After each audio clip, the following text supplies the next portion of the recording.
Hey guys, you remember this one? I told you that I'd show you how to make it do this, and that was like, I don't know, a month ago. Well, last night I finally got around to cleaning up the code, and I like it a lot better, so I'll show you how to make it do this. I did change the code a little bit and increase the frequency. So now this first LED RD0, I've got the probe in that on that pin there. It's gonna clock at 4.06 Hertz. So basically it takes 250 milliseconds to go through one complete cycle. So this thing goes back and forth 4 times in 1 second, believe it or not. So what I wanted to do is I wanted to kind of keep that same period for the blink routine.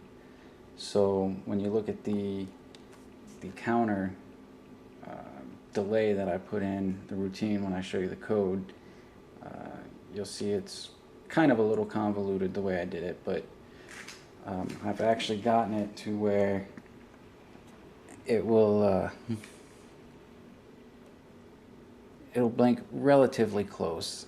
I want to say it's at 4.02 or something like that. Let's see if we can get this.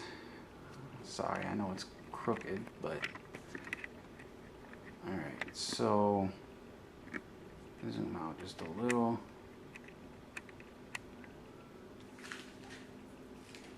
And all I've done, I moved the probe to the center LED, and that's why the frequency changed there, because obviously that one's gonna, while it's chasing, it's gonna have a higher frequency because it has a shorter time before it gets to it again. So now I'm gonna press the switch and we'll see what we read. Looks like 4.2 Hertz. So it's a little bit faster, but I don't think you can really tell with the eye.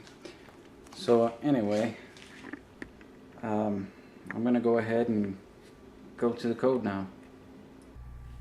Okay, so here's the code, and I'm not going to go over all of it because most of this code was available in the original LED chase video, which you can go back and look at that. I'll put that in the comments, or in the description rather. So basically what I'm going to do is have this program run the LEDs back and forth chasing each other, and then if I hit a switch, then all of the LEDs will flash on and off. Now all I've changed, I haven't changed anything up top except obviously the title and the description, and right here I set up some other variables to define some delay registers, and I did that just by using the cblock command. And then down in the main program I have added 2 lines of code just to test RB0 and see if it's set. If it's set, then I'll skip it. I'll skip the next instruction, which is to blink, to call the blink routine. But if it's clear, then I will call the blink routine, and it'll just keep repeating until it sees that it's clear. So once it's cleared, it'll come up here to the blink routine, and first thing I'll do is clear the port, because who knows where the LEDs are at that moment, and one of them will be on. So I'll just clear it, and we'll start our blink routine by having them all low. Then I'll call a delay, and then I'll just complement the port, which will cause them, since they were all low, it'll cause them to all be lit. And then I'll call the delay again. Then I'll do another bit test on RB0, and if it's still pressed, then I'll continue the routine by skipping the next command, and I'll test RB0 again. And if it's still clear, I'll skip the next command, and then I'll test it again. And if it's still clear, then I'll skip the next command, which would be to return from this, and to return from the routine, and then just wait for an interrupt.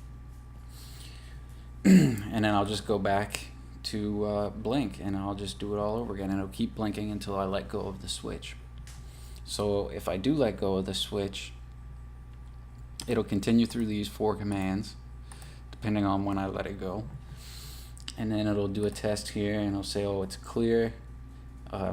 It's not clear, so I need a clear port D, which basically that if all the lights are on, then it'll turn them all off, and it'll test again. It'll say, yep, the switch has still been released, so it's set, so I need to go ahead and set RD0 high, which, as you recall from the original chase program down here, we had to set it high before we went into the main loop.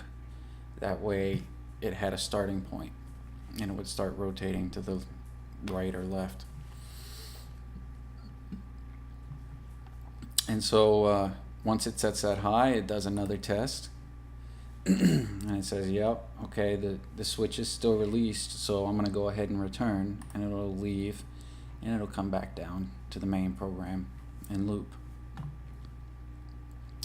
Now, as far as the delay, all I've done is moved this value into the working register, and then moved it into the 4 delay registers we defined earlier. And then I'm just going to decrement each register until they're 0. So until it's 0, it'll just keep coming back and doing this.